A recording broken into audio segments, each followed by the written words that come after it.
할렐루야. 11월의 마지막 주일이고요. 오늘 지나면 이제 교회력으로 저희는 한 해를 마치고 12월부터 사실 대림절이 시작되면서 새로운 한 해가 시작되는 것이긴 하지만 달력상으로는 이제 오늘이 마지막입니다.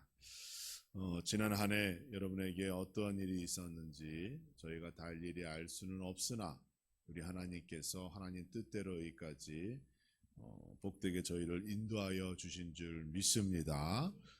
이제 12월 한 달 동안 예수님을 다시 한번 사모하시고 정말로 한 해의 결산 잘 이루시고 또 새해를 잘 준비해 나가는 여러분 되시기를 주님의 이름으로 축복합니다. 우리 옆에 계신 분들과 앞뒤로 인사하실 때 오늘도 주 안에서 참된 평안을 얻는 성도가 됩시다. 인사해 보겠습니다. 시작. 오늘도 주 안에서 참된 평안을 얻는 성도가 됩시다. 오늘은 대림절 첫 번째 주일입니다. 올해 대림절의 주제는 나의 왕으로 오시는 예수님입니다.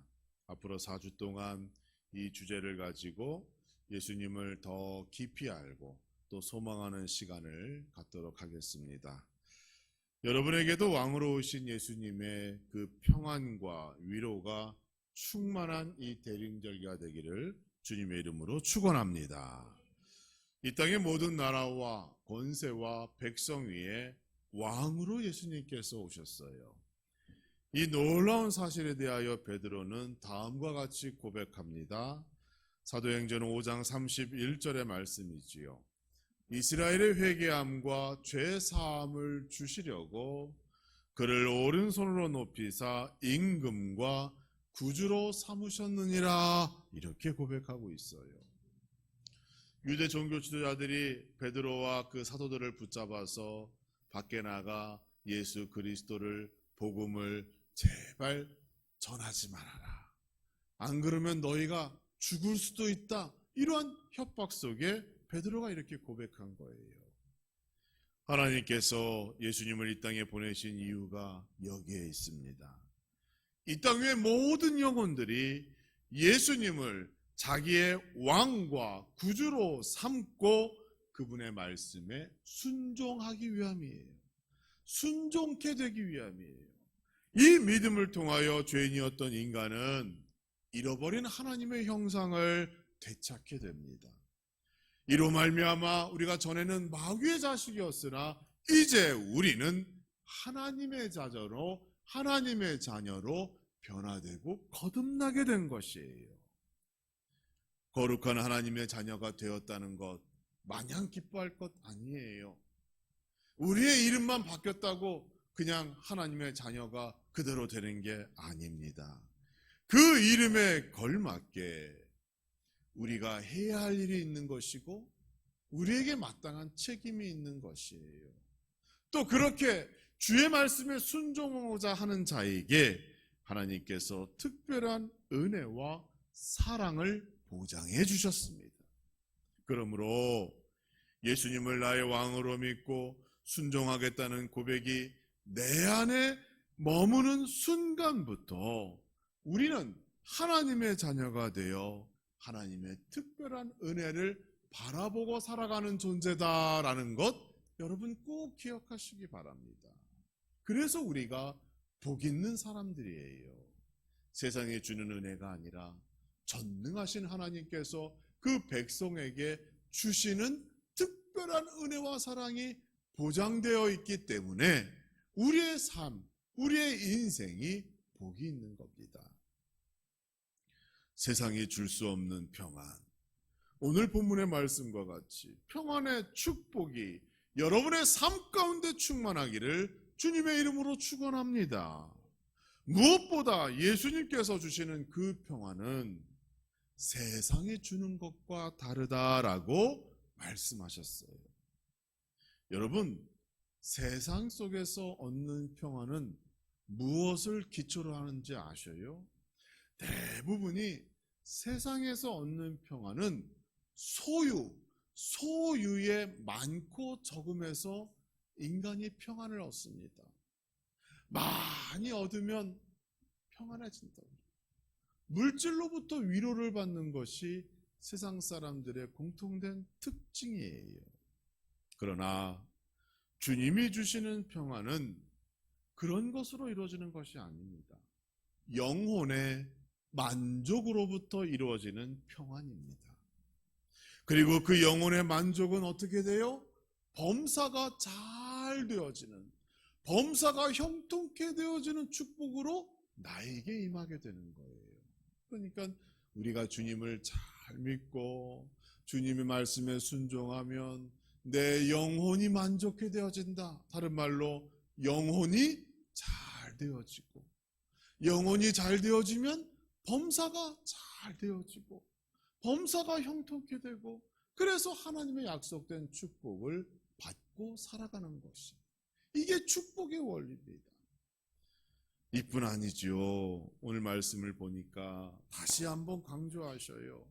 너희는 마음에 근심하지도 두려워하지도 말라, 이렇게 약속해 주셨어요. 여러분, 얼마나 좋은 말씀입니까? 우리 주님이 주시는 평안은 우리의 영혼을 평안케 하시고, 그 영혼의 평안함이 우리의 삶 속에서 범사가 잘 되어지는 축복으로 나타나게 되고, 또 우리가 세상으로부터 받아지는 여러 가지 어려움들, 문제들, 스트레스들, 그런 것에 대하여 너희는 근심하지도 말고 두려워하지도 말라 라는 이러한 평안의 복을 우리에게 선포하기 위하여 이 땅에 주님이 오셨다는 겁니다. 정리해보면 예수 그리스도를 나의 왕으로 삼으면 이러한 평안과 위로가 임하게 됩니다. 세상에서는 찾을 수 없습니다. 세상에서는 구할 수 없어요. 오직 하나님께서 자기 자신의 자녀에게만 주시는 위로와 평안, 놀라운 축복의 약속인 것이고, 이 약속을 믿으며 앞으로 12월 한 달을 잘 보내는 자에게 하나님께서 믿음대로 되어지는 축복으로 여러분을 잘 이끌어 주시고 결산하고 새해에 잘 준비케 되어진 역사가 12월 한 달 이 대림절기 기간 동안 나타나게 될 줄 믿습니다.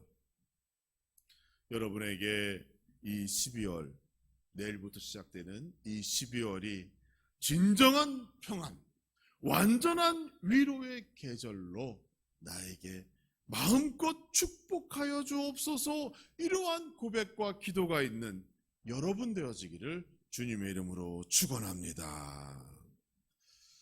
여러분, 왕은 도대체 뭡니까? 왕. 우리는 지금 왕이 지배하는 그런 시대에 살아가지고 있지는 않습니다. 물론 일본이나 영국은 제도상으로 왕이 있기는 하지요. 우리가 구약 성경을 보면 하나님께서 우리 인간의 정치제도 속에 왕을 세울 수 있도록 허락하신 이유를 알 수가 있어요. 사무엘 선지자가 늙어서 마지막 사사의 역할을 제대로 감당할 수 없게 되었습니다. 그러자 사무엘이 자신의 아들 둘이 있었어요. 요엘과 아비에라는 아들이 있었는데 자기의 사사의 직분을 그 아들에게 물려주며 너희가 사사의 역할을 끝까지 잘 감당하기를 축복하는 장면이 성경에 나와 있습니다. 사사의 역할은 왕의 역할, 제사장의 역할, 그리고 재판장의 역할을 하게 되는데 가장 중요한 것은 백성들에게 어떠한 시비가 붙고 문제가 있을 때 하나님의 말씀을 통하여 올바른 재판을 할 수 있는, 그래서 백성들이 누구 하나 억울하거나 원통하지 아니하고 진정한 하늘 평화를 누리며 살아갈 수 있도록 공정한 재판을 하는 역할이 바로 사사입니다. 그런데 문제가 생겨요. 그 아들이 이 사무엘, 아버지의 절반이라도 따라가면 훌륭한 사사가 될 수 있었을 터인데 성경을 보니까 그들이 뇌물을 받고 재판을 굽게 하였다. 그러니까 반듯하게 재판하는 것이 아니라 구부러지게 자기 마음대로 뇌물을 받고 재판하는 불의한 사사가 되었다라고 성경은 말합니다. 문제가 생겼죠? 사무엘상 9장 4절과 5절을 보면 이 문제를 해결하고자 백성들의 장로들이 사무엘을 찾아갑니다. 그리고 얘기하는 거예요. 더 이상 못 살겠어요. 우리에게도 왕을 세워주세요. 옆 나라 보니까 왕이 나라를 잘 다스리고 나라가 강해지고 바른 재판도 하고 백성들이 잘 사는 것 같은데 우리도 왕을 좀 세워주세요. 이렇게 요청하는 겁니다. 여러분, 원래 하나님께서는 하나님이 왕 되시고 하나님이 다스리시는 그 나라를 이스라엘에게 행하기를 원하셨어요. 그런데 백성들의 믿음이 떨어지는 거예요. 영적인 지도자들의 영성이 약해지는 거예요. 그러니까 그 뜻이 제대로 이루어지지 않게 되자 백성들은 세상의 유행에 따라 왕을 요구하게 됩니다. 끊임없이 요구합니다. 사무엘이 왕이 세워지면 이러한 문제가 있고 이러한 문제가 있고 이러한 문제가 있다라고 얘기해도 장로들의 주장이 굽히지 않는 거예요. 그래서 하나님께 물어보자 하나님께서 누구를 택해 주세요? 초대 왕 사울이라고 하는 키가 크고 잘생긴, 그쵸? 누구처럼? 저처럼. 죄송합니다. 너무 진지하신데 제가 조금 재밌는 얘기를 해봤어요. 사울 왕을 하나님께서 택해 주셨어요. 성경을 보시면 알죠. 사울이 얼마나 잘생겼는가 하면 그 키가 다른 사람 어깨 그 위에 있다고 했어요. 얼굴도 잘생겼어요. 그러니 하나님께서 사울을 택해서 한번 잘 이끌어봐라 라고 왕을 세워주시고 왕에게만 주는 특별한 사명을 주신 거예요. 여기에 중요한 점이 있습니다. 왕은 인간이 요구한 정치 제도였지만 그 왕은 누가 지명하여 뽑아주셨어요? 하나님이셔요. 이게 중요해요. 인간이 왕을 뽑은 것이 아니라 하나님께서 택하셨고 하나님께서 왕을 선택하셨다는 것은 하나님 말씀에 순종해야 할 책임이 그 왕에게 있다는 거예요. 그리고 그 왕은 하나님의 말씀을 토대로 백성을 치리해야 할 책임이 있는 겁니다. 그러니까 결국 이 왕정제도라고 하는 것은 사람이 만든 것 같지만 결국은 하나님께서 세워주신 거예요. 그래서 성경이 뭐래요? 모든 세상의 권력에 순종하라고 얘기하잖아요. 예수님께서도 그래서 순종하셨습니다. 모든 권력은 하나님이 주신 거예요. 우리가 인간이 자기 힘으로 뒤집고 엎고 그게 아니에요. 하나님이 어떠한 계획과 섭리가 있어 왕을 세우시고 대통령을 뽑으시고 그 나라를 주관하신다는 그러한 믿음이 우리 교회와 성도들에게 있어야 하는 것이고 우리는 힘으로 그것을 전복시키려고 하는 것이 아니라 그들이 바르게 나갈 수 있도록 기도해야 할 성도의 책임이 있는 겁니다. 그것만 잘 지켰다면 지금 대한민국 더 평안해졌을 거예요. 자꾸 힘으로 뭘 엎으려고 하니까 안 되는 거잖아요. 왕은 하나님의 거룩한 사명을 받은 직분자입니다. 마치 레위 지파의 레위 후손들만이 성전 안에서 하나님을 섬길 수 있는 직분을 받을 수 있었던 것 같이 왕에게는 다른 직분에게는 없는 특별한 왕의 사명이 하나님으로부터 나온 것입니다. 뭐가 있어요? 첫째는 하나님 말씀을 통치의 기준으로 삼아 공의와 정의를 실현해야 합니다. 정직하게 백성들을 다스리며 하나님 나라를 보여주어야 하는 거예요. 왕이 처음 시작된 이유가 구분 재판으로 인하여 백성들의 신음소리가 높아졌기 때문이잖아요. 그래서 왕은 하나님의 공의가 무엇인지 보여주고 억울한 백성이 나타나지 않도록 항상 바른 재판을 해야 할 책임이 있었던 겁니다. 둘째는 하나님의 율법을 최고의 가치로 여기는 그러한 믿음과 신앙의 본을 보여야 했습니다. 모든 통치는 하나님의 법이 기준되어야 했어요. 그러므로 왕이 가장 먼저 바르게 예배 생활해야 되고 바르게 하나님 말씀 봐야 하는 것이고 자기의 삶을 통하여 그 하나님의 말씀을 증거하며 백성들에게 본을 보여야 할, 그래야 나라가 잘 되고 백성이 잘 되는 그러한 축복이 임한다는 것을 보여줘야 할 책임이 있었던 겁니다. 또 한 가지, 왕은 백성들을 보호해야 합니다. 그래야 하늘 평화를 이룰 수 있어요. 왕은 백성들 위해 군림하고 착취하는 위치가 아닙니다. 하나님의 대리자로 백성과 나라를 안전하게 지키는 사람인 거예요. 그래야 백성들이 왕을 존경하게 되는 것이고 그 왕을 세워준 하나님을 인정하게 되는 것이고 그로 말미암아 왕의 권위와 권세가 자연적으로 세워지고 결국엔 하나님의 대리자 청지기와 같은 그러한 삶으로 그 왕의 직분을 감당하게 되는 거예요. 하나님께서 왕을 세워주신 이유는 이와 같습니다. 공의와 정의의 실현, 하나님 법의 준수, 그리고 하늘 평화를 이루게 하기 위하여 왕을 세워주셨습니다. 이것을 정리해보면 뭡니까? 평화죠. 평안이죠. 화평입니다.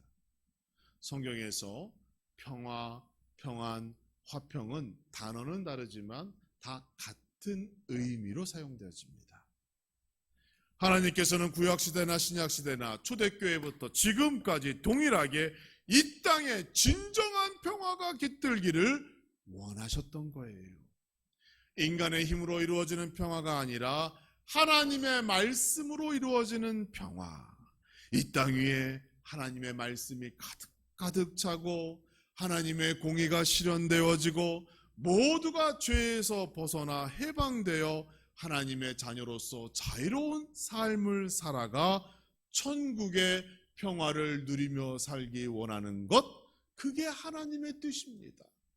그것 때문에 왕을 세우신 것이고 그것 때문에 예수 그리스도가 이 땅에 오신 거예요. 그러므로 오늘날 예수님께서 우리에게 약속하신 그 평안을 우리가 알고 누려야 합니다. 그래야 나의 믿음이 건강해지고 날마다 성장하게 되고 혹 상처받았다면 회복되게 되는 거예요.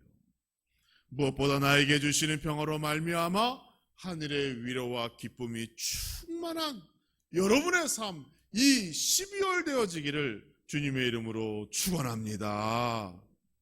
지난 한 해 고생하셨어요. 얼마나 날씨가 뜨거운지 몰라요. 너무너무 뜨겁고 힘들었어요. 힘든 일도 있었고 슬픈 일도 있었습니다. 그러나 이제 우리 주님이 약속하신 이 평안으로 새 힘을 얻으시기 바랍니다. 주님의 평안으로 말미암아 여러분의 상처받은 심령이 회복되어지고 새롭게 다시 시작되어지는 능력이 여러분의 삶과 가정과 기업과 교회 위에 나타나기를 주님의 이름으로 축원합니다. 그러면 구체적으로 우리 주님이 약속하신 평안은 도대체 무엇인가 이 말이에요. 가장 먼저 우리 주님이 약속하신 평안은 죄로부터 해방되는 평안입니다. 예수님께서 가장 먼저 이 땅에 오셔서 선언하신 것이 천국이지요. 여러분, 왜 천국일까요? 예수님께서 왕이시라면 그보다 해결할 일들이 더 많았을 텐데 왜 천국을 가장 먼저 선포하신 것일까요? 여기에는 분명한 이유가 있습니다. 하나님께서 태초에 세상을 창조하시고 인간을 창조하셨습니다. 그리고 그 인간을 어디에 두셨어요? 에덴 동산에 두셨습니다. 그러나 인간의 불순종으로 말미암아 인간이 에덴 동산에서 쫓겨나게 되었고 우리 인간은 그 후로 끊임없이 죄의 지배를 받는 그러한 존재가 된 것입니다. 우리가 얻었던 평안을 죄로 말미암아 잃어버리게 된 것이고 우리가 얻었던 에덴 동산을 죄로 말미암아 상실하게 된 것이에요. 왜 예수님께서 탕자의 비유를 말씀하셨을까요? 그것은 우리에게는 반드시 돌아가야 할 본향, 고향이 있다는 것을 말씀하는 겁니다. 뭐예요? 에덴 동산을 회복해야 할 그러한 의무와 책임, 그러한 축복의 약속이 우리 안에 그 복음 가운데 임하게 된 거예요. 예수 그리스도를 믿으면 나의 삶이 내가 장차 죽어서나 살아서나 천국으로 들어가게 됩니다. 에덴 동산의 회복이에요.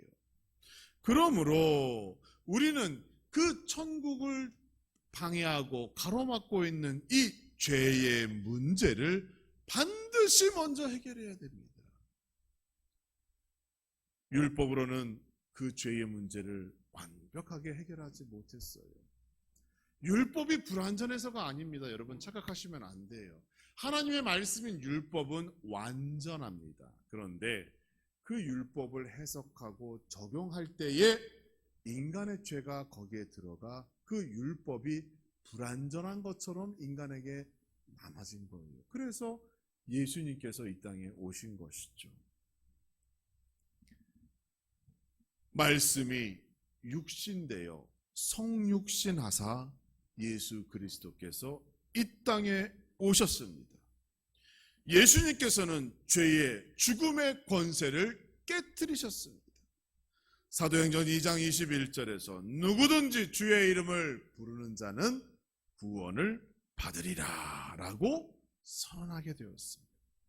누구든지 예수 그리스도의 이름을 부르는 자, 믿는 자 천국을 얻게 되는 것이고 더 이상 죄 아래에 머물지 않습니다. 죄에 매이지 않습니다. 완전한 평화가 그 삶 전체에 임하기 때문입니다. 예수님께서 왕으로 이 땅에 오셔서 이 죄의 권세를 물리치셨고 누구든지 주를 믿는 자는 그 죄 아래 머물지 않는다라고 우리에게 약속하셨어요. 이것이 우리에게 주시는 첫 번째 평안입니다. 죄에서 자유를 얻는 평안. 사랑하는 성도 여러분, 여러분의 삶 속에 왜 끊임없이 두려움과 근심과 염려의 문제가 생깁니까? 어떤 분들은 내가 남들보다 적게 가져서 그런 것 같다고 얘기해요. 여러분 정말 적은 소유, 이것이 두려움의 원인일까요? 그렇지 않습니다.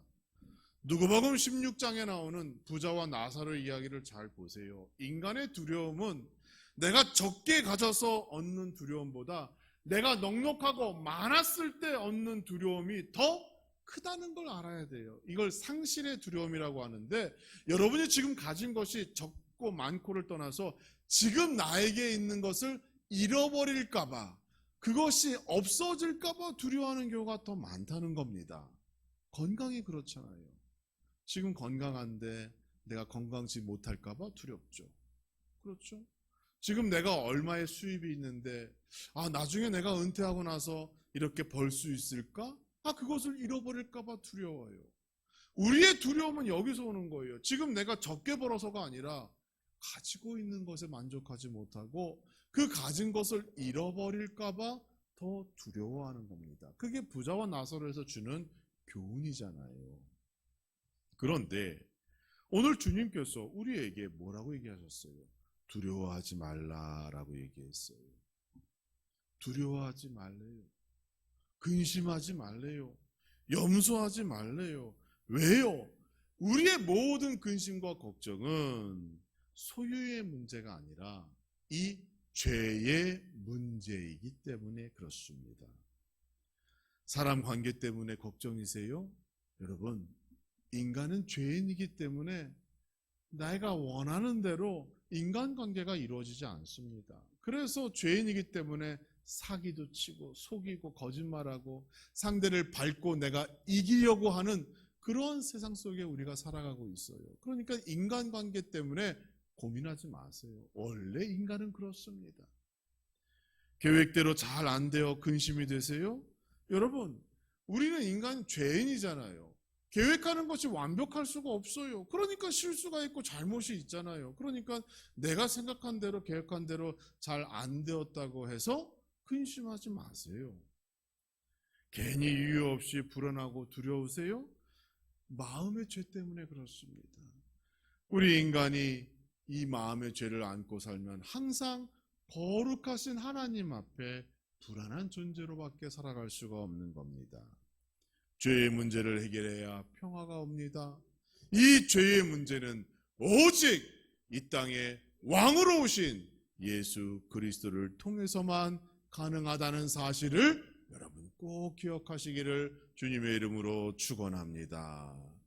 두 번째는 하나님께서 함께 하신다는 임마누엘의 평안이 우리에게 약속되어진 평안입니다. 시대가 변화되며 이전보다 심해진 현대인들의 병이 있다고 그래요. 외로움에서 오는 우울증의 병입니다. OECD 국가 가운데 대한민국은 가장 높은 우울증을 호소하는 나라입니다. 10명 가운데 4명이 이 병을 가지고 있고 매년 7.4%씩 증가합니다. 여성이 남성보다 2배 더 많은 우울증을 호소하고 있습니다. 전문가들은 이 우울증이 너무도 만연하기 때문에 이것을 마음의 감기라고 부르고 있어요. 그만큼 누구나 쉽게 얻을 수 있는 병이라는 것이죠. 우울증을 겪는 원인을 조사해 보니까 그 중심에 외로움이 있었습니다. 외로움. 50대, 60대 여성들이 가장 큰 외로움을 호소하고 있습니다. 남편과 자녀로부터 외롭다고 호소하고 있고 또 가족들로부터 공급받아야 할 사랑과 긍정의 에너지가 제대로 공급되지 못하여 대한민국의 5, 60대 여성들이 아주 큰 외로움으로 우울증이라는 병을 겪고 있다고 합니다. 우리 인간은 영적인 동물이에요. 우리는 언제 외로워질까요? 여러분, 하나님과 단절되면 우리는 영적인 동물이기 때문에 그때부터 외로워지는 겁니다. 영적 우울증에 빠져드는 게 됩니다. 자포자기하고 무기력하고 능력 없는 그리스도인의 삶을 살아가는 거예요. 만약 주변에서 나는 하나님 안 만나도 외롭지 않은데, 나는 즐거운데 이렇게 말하는 사람이 있다면 그는 이미 만성이 된 거예요. 스스로 자각하지 못하는 겁니다. 그리고 그 결과는 성경에서 말하고 있는 것과 같이 사망의 길을 그가 걷고 있는 것이죠. 인간은 하나님과 단절됨으로 가장 큰 고통을 느끼는 존재입니다. 이 고통이 얼마나 큰지 인간의 역사를 통하여 수많은 대체 하나님, 가짜 하나님이 계속 나타나는 이유가 여기에 있는 거예요. 뭔가는 공급받고 뭔가는 만나고 싶고 뭔가는 위로받고 싶은데 참 하나님을 만나지 못하니 가짜 하나님을 만나는 겁니다. 우상을 만들고 자기가 믿고 싶은 것을 믿는, 그것에 자기의 삶을 모두 맡겨버리는 그러한 어리석은 인간, 그것이 영적인 존재라는 증거이고 하나님과 단절됐을 때 나타나는 인간의 역사 속에서 발견할 수 있는 우리 인간의 특징이에요. 요즘에는 유튜버 무당까지 나왔다고 그래요. 구독자들이 좋아요와 구독을 누르고 자기의 사연을 올리면 그 무당이 카메라를 탁 켜면서 그때부터 점을 봐주고 또 그 사람의 문제를 해결해 준다고 그럽니다. 저도 관심 있게 봤어요. 무슨 얘기 하나. 그래서 저도 나중에 이런 거나 한번 해볼까 하고 유심 있게 봤어요. 재밌는 얘기를 하더라고요. 한 무당이 나와서 이렇게 얘기합니다. 인간이 죽으면 다른 존재로 다시 태어나야 한대요. 그러니까 불교의 윤회사상, 원래 이제 불교가 아니라 그 인도의 힌두교나 원래 있었던 윤회사상을 이제 가져온 건데, 인간이 죽으면 다른 존재로 태어나야 합니다. 이렇게 얘기하면서 그런데 인간이 죄가 많으면 다음 세상에서는 인간으로는 물론 못 태어나고 동물로 태어나기도 힘들대요. 존재가 그렇대요. 그러니까 아주 미개한 뭐 미생물이라든지 뭐 이런 하찮은 짐승으로 동물로 태어난다는 거예요. 그래서 하는 말이 여러분 보신탕 먹으면 안 됩니다. 이렇게 얘기해요. 왜? 다음 세상에서 개로 태어날 수도 있으니까. 네, 그렇게 얘기해요. 그럼 여러분 그 말이 맞다고 쳐봅시다. 그러면 여러분 소는 어떻게 먹습니까? 돼지고기, 닭고기, 물고기 도대체 뭘 먹고 살라는 얘기예요? 그 윤회사상이라는 게 맞다면. 그러니까 여러분 처음부터 말도 안 되는 얘기를 가지고 거기에 돈 보내가면서 그냥 전 봐달라고 하고 말도 안 되는 얘기에 사람들이 거기에 매여 있더라는 거예요. 이게 2025년도를 살아가는 대한민국의 현주소입니다. 누구를 못 만나서 이렇게 어리석어요? 하나님을 못 만나면 이렇게 어리석은 거예요. 하나님을 못 만나면 교회 다니시는 분들도 연초에 사주팔자 보고 전보러 가는 거예요. 여러분 그러면 안 됩니다. 하나님과 단절된 인간은 이런 모습이라도 이런 방법이라도 어떻게든 보상받기를 원하는 거예요. 구원에 이르고 싶고 더 좋은 세상에 가고 싶고 만약에 윤회가 맞다면 더 좋은 것으로 태어나고 싶은데 하나님을 모르니까 그 근심과 불안과 외로움이 증폭되어 거기에 매달리고 자기의 삶을 지배받게 되는 거예요. 그래서 집에 뭐 냉장고 하나를 두고 소파 하나를 들여도 풍수지리를 따져가면서, 그렇죠? 현관 앞에 거울이 있으면 안 된대요. 복이 들어오다가 거울에 반사되니까. 이게 뭐예요, 이게? 이거를 우리 대한민국 사람들이 관심 갖고 집 배치를 어떻게 합니까? 이사 가는 날짜 따지고 결혼하는 날짜 따지고 있는 거 아닙니까? 하나님을 모르면 이렇게 외로운 삶을 살다가 사망의 길로 가게 되는 겁니다. 모두가 열망하는 평안, 행복은 하나님을 만나고 하나님과 동행할 때 가능한 줄 믿으시기 바랍니다.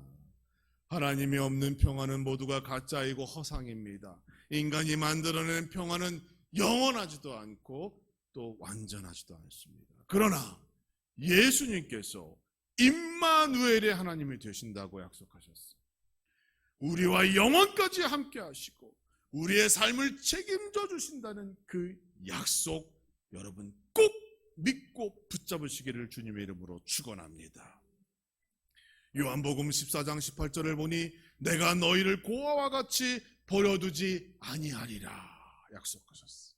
마가복음 23장 20절을 보니까 세상 끝날까지 너희와 항상 함께 하신다라고 약속하셨어요.